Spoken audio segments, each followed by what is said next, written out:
everyone. My name is Faithfulin Martinez Meloria, and I'll be opening the topic Lesson 7, Assessing Language and Communication. So before mag-dive na sa atong discussion, let's outline first the learning outcomes. At the end of the lesson, students are expected to, everyone please read. Explain the purpose of language assessment. Describe formal tests by assessing. Describe some informational techniques for language assessment. So think about how these outcomes relate to your personal experience. Like, kinsa man diri ang kanang nakakuha na wala nila nasabtan ang isa ka tao or na misunderstood. Like, tama po. Kanang, for example, myself, lahi ako pasabot, lahi po niyang nasabtan. So this discussion will outline and bridge those gaps. So, yeah. So language assessment help us identify communication disorder early. Just like they said, prevention is better than cure. So it should start from the classroom. Kung makuha na ito, kung mahibala na ito as early as in classroom, dili na siya mudako, dili na siya maka-affect sa iyang mga future pa sa isa ka student. Just like this, sa second bullet, early intervention can prevent problem from worsening. So before that, magkuha sa tani. Let's begin with an activity. So look at on the image. Kita ninyo, manawag niyo ako. Turo si Moy Moy. Isa man. Hatag number lang, May. 10.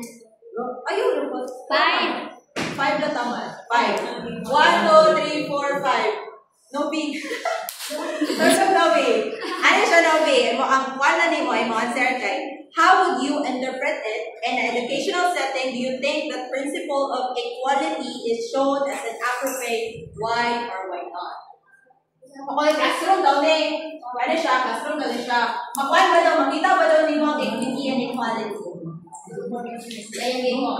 Yes. I delete. Delete? Why? To be fair, you must always say something that is on example. Like for the country, so mas overjoyed siya sa monkey. Oh, Ay, over siya sa bird cage. Kasi yung nakalimutan sa bird. O, palapakan na si Novi. Ano, Novi, oh?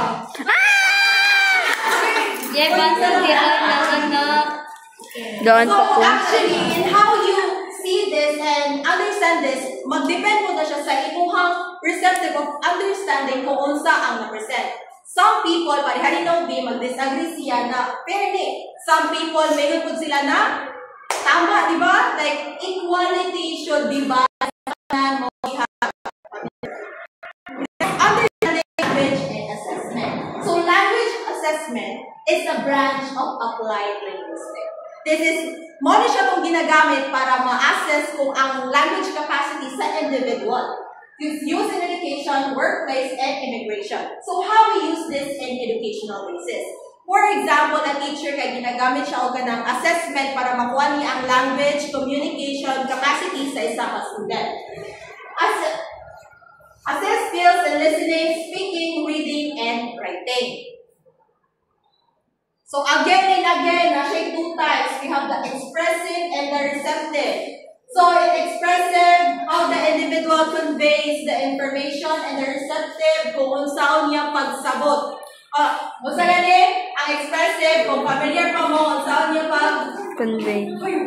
Tingog. Istorya, right? Express. Oh, yung receptive.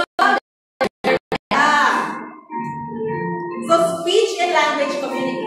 This is common challenges. So attention, for example, if you're lack of these traits, mag-work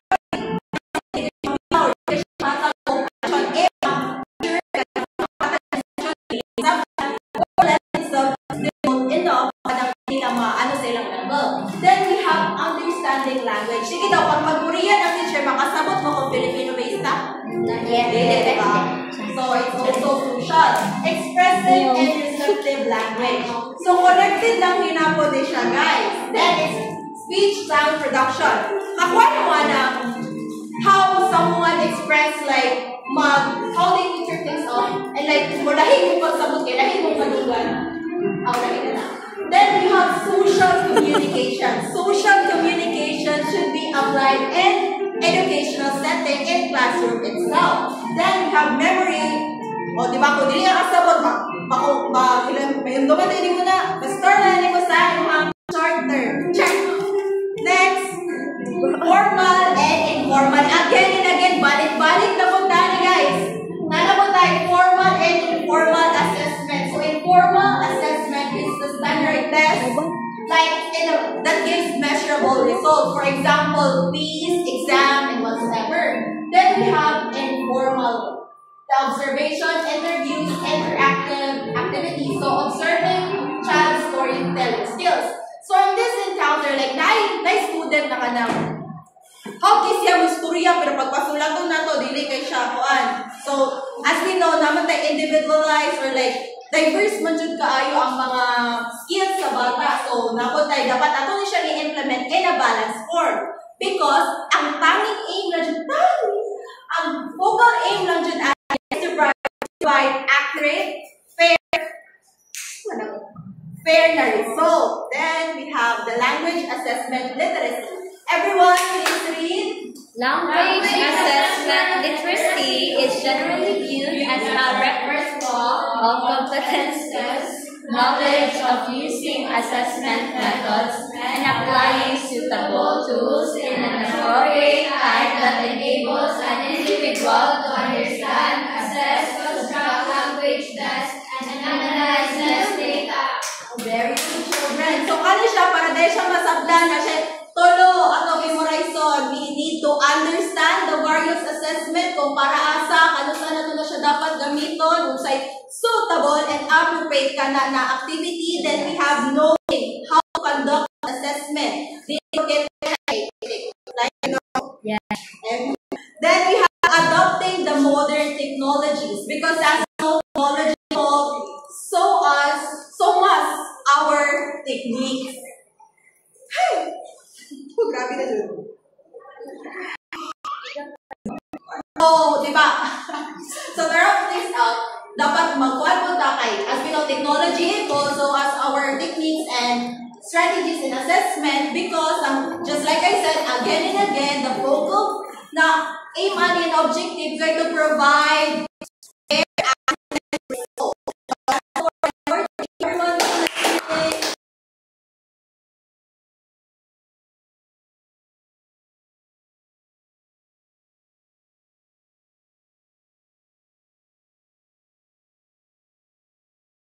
So, hello everyone! Good afternoon! Good afternoon! Alright, very good. So, naman si Faith, ang kanina po, continuation niya sa discussion ni Faith kanina. So, connected na niya silang dalawa. So, ako ang lesson niya ipapatuloy is all about language assessment methods. So, why is language assessment methods important? Can anybody answer or can anyone share their thoughts? Why language assessment methods is important? Okay, kung wala natin ang may tugayan pa. So, language assessment methods are essential for measuring proficiency, guiding teaching, and ensuring fairness. And of course, motivating learners and providing data needs for effective educational or organizational decisions. So, kaning language assessment methods, nani siya upat na buo. So, ano ta? Natay upat ka buo kapag isgutan ron. So, walay paglangan, madiretso ta sa pinakauna. This is the phonological assessment. Can you read?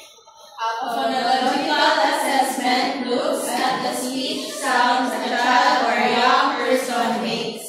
This assessment looks at the building blocks for effective speech, language, and communication. Alright, so ang phonological assessment kaya nag-evaluate siya sa ability sa isa ka tao para ma-recognize or manipulate niya niya ang sound or of a spoken language. At kani po siya nag-include po niya siya skills sa kanang rhyme, segmenting syllables, and isolating individuals when it's within words. So, ang ibalangkin sa di ay ang suitable ani nga phonological assessment. Okay, can you read? There can be a number of underlying reasons why a child or young person would be suitable for phenomenal assessment. The most common characteristics or underlying reasons include mispronouncing words, finding phonics difficult, making spelling and reading errors. Right. So, mga tao nga, suitable for sa phonological assessment is kaning sa young children, specifically sa preschool and elementary nga mga student. It is because para ma-evaluate ang ilang phonological awareness. So, nakapod, children with speech or sound disorder or expressive phonological difficulties. O kani children children with speech is language difficulty kay para mahatagan sila early intervention. So kani unsa di ang example ani para dili ka balibog. So I need you all to please cooperate with me. So nani siya rhyming. So sa rhyming ang imong bangon ana, what rhymes with cat? Say rhymes sa cat. Ha? Cat. Okay. What rhymes with cat? Paliwag mo ba? What rhymes with cat? Ayan, very good. Noon na siyang tinatawag na rhyming activities. Happening syllable clapping. Give me a word. Give me a word. Saan saman? Kanang tulo ang syllable. Tulo ang syllable ka? Kaya, tagata mo ha, dinosaur. Ano na siya? Dinosaur. Naman mo na, wala siya ginatawag na syllable clapping. Sige, sa mo na. 1, 2, 3. Dinosaur. Very good. Kaning sound matching. Kaning, which word does it start with letter B? Bat, ball, cat. Which word? Ball. Which word? Sige, go. Which word does it start with letter B? Boy. Bat, cat, ball. Cat.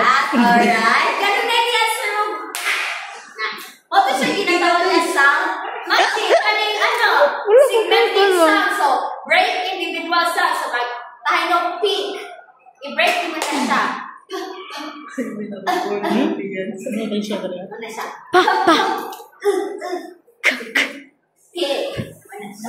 Wala siya. Segmenting sound. Kaning sound blending. Kung kato isa segmenting sound, sa kaning isa sound blending. So, maghatag yung word na kid. So, na kid. Connect mo na sila? Kid. Ay. Kaning isa, meron siyang deletion task. Kaning deletion task, meron ko nga. Ang tag-word daw, hot dog. So, what's hot dog without the word hot? It's just a Dog. very good! Ito siya ang deletion task. So, dali ata, what are the benefits of a phonological assessment? Can you read? The benefits of phonological assessment come from the following. Basa! Identify areas of need, Yes. personalized learning, Identifying improving intelligence. Alright. So, kato ang nagibuhat kanina, nato siya katubong nga sa kanina. Kato siya, ginilipid kanina, di ba? Di ba, na informal and informal. Kato siya kanina, ginatawag ko siya nga informal. So, ang napit test, ginatawag PAST or PAS. Muna siya ginatawag na Phonological Awareness Screening Test. Na itong DIBELS, nag-iiwan ni Ma'am Arian, di ba itong Basic Literacy, Dynamic Indicators of Basic Literacy Skills. Muna siya ang DIBELS. So wala yung pagdangan, siya na sa ikaduha. O sa Phonological assessment. Gusto ka muna? And now let's move on to social communication and social skills assessment. Jonathan, kindly read. Okay, social communication and social skills Louder, please. are both important within social development in some conditions, such as autistic spectrum conditions or ESC, which is why they are often assessed together. Alright, so kaning social communication and social skills assessment, basically from its word social, how they interact. So mo siya gina-evaluate how individuals use language and non-verbal cues to interact effectively in social context. So who's suitable for this? Some people may choose to have who's suitable for this? So kanina, this sa mga tao na nag-display of poor or non-existent social skills. Kanisan kanina ay mga delayed na social skills and also struggle with social interaction and social signs of communication disorder, just like autism spectrum disorder or ASD. So, what are the benefits of social communication and social skills assessment? Nakibasa ko kay Social communication and social skills impact many areas of life, and how assessment bring a broad range of benefits through targeted support strategies, improved friendship, communication strategies, increased understanding of need, increased independence. Alright, so ang benefits, ano niya? Ay sa balik-balik na to, early identification of difficulties. So, kalimang goal, mostly sa mga kay nabi mga ASD, autism spectrum disorder. So, mahatagan na sila timely intervention and also support. Then, informs diagnosis and intervention. And then, mahatagan na sila better na behavior. So, ang example ani is ano kanya to ASCSDI,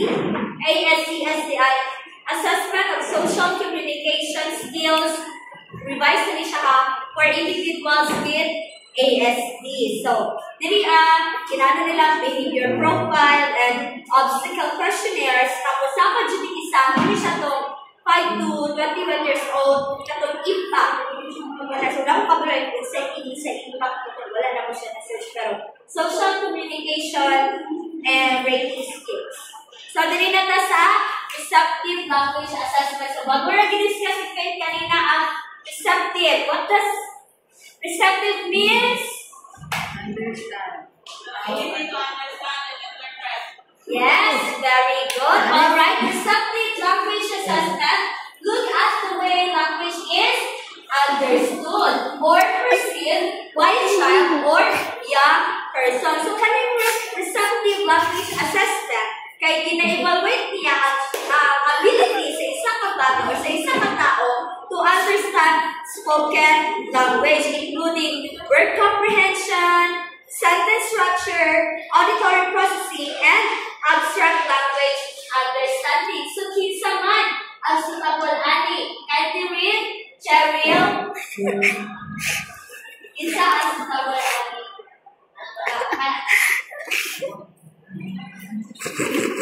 Children and young people cause concerns over their listening or understanding language suitable for receptive language. These children and young people have no medical hearing problems and usually misunderstand instructions, have difficulties with comprehension, and need simpler language than peers. As for multiple Alright, so kalipon, suitable for this is itong mga children or young people with difficulties understanding or following simple instructions. 1/4, ma'am? Yes, 1/4. Carla, ilan na sila? Okay. Nakakabalas, hindi ay so. Nakalipon na ang suitable ating sa mga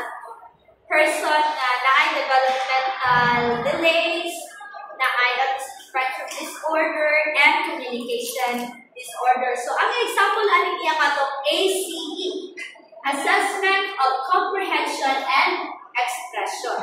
So sa walay paglahan, turian ang sa benefits di ano.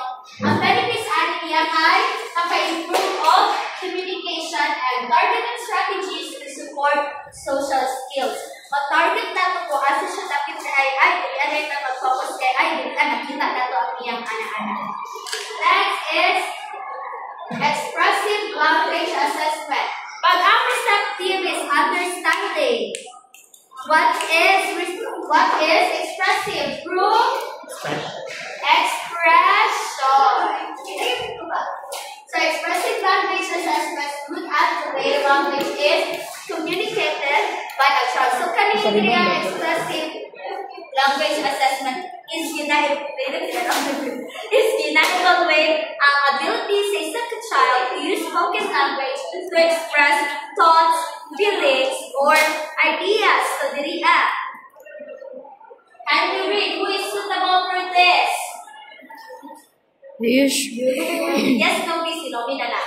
Can you read, Nomi? Usually, an expressive language assessment is most suitable for children and young people who have difficulty reading understood due to limited vocabulary, jumbled sentences, speech sounds or pronunciation difficulties, and being non-verbal or having delayed speech, sequencing narratives. So, suitable po anin ng mga tao kay katong na ay expressive language delay disorder, na ay ASD, na ay developmental delay, and even developmental verbal distraction. So, kaning example anin ng test na ginabuhat is the TEXL or the TEXL. The TEXL or the test of expressive language. So, diriya is gina-measure ang ilahang vocabulary and sentence formation aged 3 to 12 years old and 11 months. So, nag-provide siya scores to identify strengths and weaknesses. So, diriya nakaisa the expressive language test or the ELT. So, assess language, expression, and sequencing methodologistics sa isa ka person. So, why is it important to know an expressive language assessment? It's also important for academic success of a person or a child. So, that's all.